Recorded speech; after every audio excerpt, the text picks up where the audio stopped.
This is Neil Schneider for MTBS-TV at SIGGRAPH 2015. To my immediate right is Grant Anderson, Head of Studio for Jaunt. Welcome to the program, Grant. Thank you. Now, you, of course, have an illustrious career prior to Jaunt, and of course, you're an aficionado of stereoscopic 3D. Maybe you could tell us about your earlier work. Yeah, absolutely. I come from visual effects originally, working for, well, many different visual effects companies, but also Sony Pictures, which is where I got immersed in the 3D world. Originally on Beowulf, and then Cloudy with a Chance of Meatballs, and then Spider-Man films. And then eventually became executive director of the Sony 3D Center, which is where we worked with all of the industry professionals, cinematographers. We had over 4,000 cinematographers through, teaching them the fine art of 3D content creation. Worked with, Ang Lee and Baz Luhrmann and all those guys, consulting with them before they went out to do their 3D films. So it was really great to help. 3D was, we're all in the VR world now, but which is completely different. But 3D then was very different also. So a lot of filmmakers needed to understand, the best way to shoot 3D, which is a lot of times opposite than you would think in 2D. It's amazing. I mean, we're jumping into this virtual reality world, but I'm sure you can appreciate in the 3D realm, it started off with its native 3D productions, and then gradually it moved to 2D, 3D conversion. Yes. But now with modern virtual reality, yeah, and I agree with you, it is unfortunate. But now in this virtual reality world, we can't get away with tricks like that. We have to get down and dirty with actual stereoscopic 3D content. And I will say that there is still room for 3D conversion on some shots. I mean, we have a production that we're needing to do some of that on, but it's, the whole thing about conversion is a fine tool to use in your toolbox, like any other tool that you need to make a film. There are certain things that you just can't shoot, and that's when you would need conversion. But yeah, the whole goal, and what I wanted to see more of in 3D that we're kind of losing with all of the conversion going on, is they didn't think of it, they didn't integrate it into their production, right? They never thought about it. They weren't behind the camera and seeing the effects of their actions. So, if you're making a film that's going to be a 3D movie and seen by, I would say, still around 60% of the people going to see it in 3D, you should make it a 3D movie from the very beginning. And being in pre-production, to be thinking of how you're going to shoot that. In VR, there's no choice because it is so completely different. It's 360 degrees 3D with our cameras, and we're just now developing that cinematic language. How do you block for that? How do you have multiple action going on around the camera? How do you get the viewer's attention to look at what you want to look at? We're using lighting and sound and motion cues to do that, but who knows what we're going to use in the future? And then we have interactivity on top of that. So it's like brand new. It really is a brand new medium. So you're jumping ahead just a little bit. So why don't we rewind just a touch? Sure. We'll talk about Jaunt as a company. So, I know you kind of explained it just now, but let's just put a little refresher there. Sure. So what is Jaunt? Like, what does Jaunt do? Jaunt VR is a company that is creating cinematic virtual reality. So we are a content and platform company. We have apps on iOS and Android, and we're on Oculus Share. So we're really platform agnostic, on all the major HMDs. We also create cameras. A lot of people think of us as a camera company, but we're really a content and platform company. And the cameras, are a means to an end. They're really great cameras. Our new camera Neo is just come out, and it's really the first camera built from the ground up for VR. So it's really spectacular. But really, we're a content company. And so I'm starting with Cliff Plumer, who used to be from ILM, and is president of the studios, Jaunt Studios down here in Los Angeles, to be the content arm of Jaunt. And we're, working with our own internal intellectual property, working with our partner companies to create really great VR content and really expand the language of cinematic VR that I was talking about in terms of what that can be in the future. Now, I understand, of course, Jaunt is a dedicated content company. On the hardware side, you made an interesting remark. You were talking about the Neo being the first camera built for the ground up for VR. I hope that I got that right. Yeah. So, in your opinion, what makes a camera appropriate for being, a camera for VR? Sure. I mean, a lot of what we've seen so far and what we've been using is a collection of GoPro cameras. So in all kinds of different arrays that you've seen, either mono 360 or stereo 360 or stereo 180 or all kinds of different configurations. But the problem with GoPros is they weren't custom built for that purpose. And so they aren't synced together, for instance. So you don't get, all those cameras need to be synced together.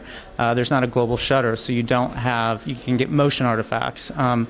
The color balancing and the dynamic range and all of these things that you want in a high-quality virtual reality camera, including an improved image, we didn't have. And so that's why we needed to go back to the drawing board and really build from the ground up something that was going to work specifically for VR and tailored for that.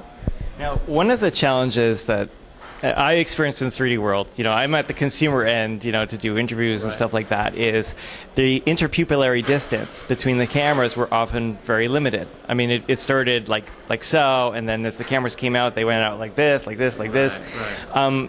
Do you face similar challenges with your Neo or with the camera rigs that Jaunt uses? Are they designed to have a flexible interpupillary distance? They are, but they're using computational photography algorithms, thanks to our brilliant founders, who came up with a system to stitch all these images together, and basically you're creating a virtual stereoscopic camera within this sphere, and so you can change the interaxial distance with that virtual camera in there to affect the 3D. So it's the way the algorithm works. It's really kind of creating this virtual environment to do that, because it is different from your typical stereoscopic camera, which has two film-type cameras on top that you're changing the distance for and therefore affecting the 3D with. So you're kind of answering my next question, but I'm going to ask it anyway so we can make the connection very clear.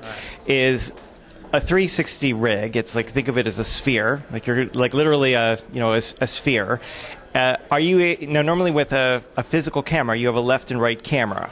So are you saying that you can create stereoscopic 3D, like have a virtual left and right from this source information? Yeah. So the algorithms are taking all the cameras and interpolating those to be able to create the virtual camera system within that sphere and create your 3D projection, basically. Very good. So we've been talking about the technology. Let's talk about the content. Yeah. What types of content is Jaunt excited about? Well, we are doing three types of different content. One is what we call experimental type content, which is working with artists and students and that kind of stuff, because you never know what's going to come out of that, right? There's going to be amazing pieces that pop out of that. And we're also doing experiential type stuff, which is a lot of what you've seen, to this day in VR, where you're on a beach, you're on an ocean, on a mountain, whatever. But we're doing it more from a story-driven perspective now. If you're going to go traveling, let's go with Anthony Bourdain or something like that, because we want to affect more story in all of these. And then we're also doing marquee content, which is the higher budget stuff. We're working with really talented directors and filmmakers and artists and producers and studios and that type of stuff to create and really. That's where we can really push forward the cinematic language, right, and do really unique and interesting things. I'm not sure if I heard it. Did you mention streaming content? Excuse me, I'm not sure if I heard it, but did you mention streaming content as well, or live experiences? No, we haven't gotten so much into that yet. We're looking into that. Obviously, that's going to be a big part for sports, which certainly we're doing work in, fashion and red carpet events and all that kind of stuff. So we're looking at it, but we're not currently live streaming anything. Everything is available through our app and the app stores. I think of like 360 footage, and I have the luxury when I'm using a camera that is facing forward. I mean, who knows what's behind that camera? I mean, how do you solve an issue like that when you're dealing with a 360 rig? I mean, what are the challenges, just the nature of shooting 360? It's really tough, and that's where, not only the creative is how do we tell the story in 360, right, and how do we interleave all the stuff, but how do we shoot it? Because there is no behind the camera, as you alluded to, so there's no sense of that. So there's no hiding behind it. If you're going to be lighting the environment, where do you put your lights? You really have to integrate it into the environment. Or we're experimenting with shooting 180 and 180, where you are shooting and then you merge it in post, each side of the camera, which, depending on what you're shooting and blocking, sometimes it works, sometimes it doesn't. Blue screen, motion control rigs, all those things will all come into play. So it's like really coming up with the creative nugget of what you want to shoot, and then we'll figure out how to shoot it. So there's, of course, all these techniques are evolving. So is the camera crew dressed in camouflage so that they're not seen, like melt against the wall? Some people are. They're hiding behind rocks. They're hiding behind trees. Or we've even had directors in the crowd that they're directing blending in with the crowd, so you don't know that that the director's actually in there. Have you started to showcase virtual or 360 virtual stories yet that could really only work in virtual reality versus another type of medium? Have any experiments you're excited about? Yeah, I mean, there's lots of content coming up, which I can't really talk about right now, but I won't stop you. Go ahead. Yeah. That certainly, there's all those things. Some projects that I'm really excited about that are blending the best of cinema, interactive theater, gaming, all of those things together, which is really what VR, the new cinematic language, I think VR is going to be, is a combination of all three of those things. Now, one more question for you. I mean, this is a big commitment. I mean, for Jaunt to form. I mean, obviously you've raised investment. You're doing all this brand new technology. The products haven't actually hit market yet. So there must be a vision there that's saying, you know what, this is going to happen in a big way. What do you, in your opinion, what is the ultimate vision that would be deemed a success from Jaunt's point of view? Well, to be, the dominant content platform for virtual reality. I mean, that's where we're making a lot of great content. We're working with our partners to make great content. And yeah, we need to see, what consumers are going to want. We haven't had a real distribution platform out there yet because none of the major HMDs have shipped, which of course is going to be, beginning of next year. But we also think that, this in your pocket is the biggest platform there is, which is the cell phone, because everyone has one. And just like the camera, the best camera you have is the one that's with you and in your pocket. So it's the same thing with the VR device. So everything from Google Cardboard to the, all different kinds of sets that you're seeing coming out that are even unfoldable ones, those have massive appeal, and I think it's going to be a big platform for content. But we're again agnostic, so we'll be across all those platforms. The other day I was on a call, and it was like a consultation call where you had different people speaking in the industry, and they asked me where I see the industry headed, and I described it as television. And the way I see it is that you sit down in the living room, and when you're watching your television, you don't think of it as I'm watching a product X television. I think I'm watching TV and I'm enjoying the experience. And wherever I go to enjoy TV, that's what it's going to be like. But that's a vision where there's like a TV in every living room. It's it's part of daily life. Thinking years ahead, is that the vision that Jaunt has? Or do you have a different vision? I mean, I really do believe that, we've had some fits and starts with 3D, as we all know. 3D broadcast never really took off, but I think VR has that potential to really, really take off, because I always explain it as, VR is what 3D always wanted to be when it grew up, because, people in the movie theaters with their glasses on are always doing this to try to see around the image, but that's never going to work. They don't know why, but that's okay. But in VR, all that is possible, and it really is immersive, and it really does make you believe like you're in these environments. It's not going to be TV, it's not going to be films, it's going to be, like I said, a combination of all these things of live theater, gaming, and cinematography all together. And we haven't seen the killer app yet, but yes, I think there's going to be VR in every home, probably in every pocket.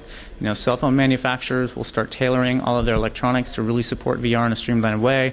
All the tool sets are going to get better. There's going to be consumer VR, smaller cameras that are inexpensive, that people will start creating their own content. So I think it really will mushroom, yep. Okay, wonderful. Thank you so much for joining us. Thank you. This is Neil Schneider for MTBS-TV at SIGGRAPH 2015. We will, of course, be back with more. Thank you for watching.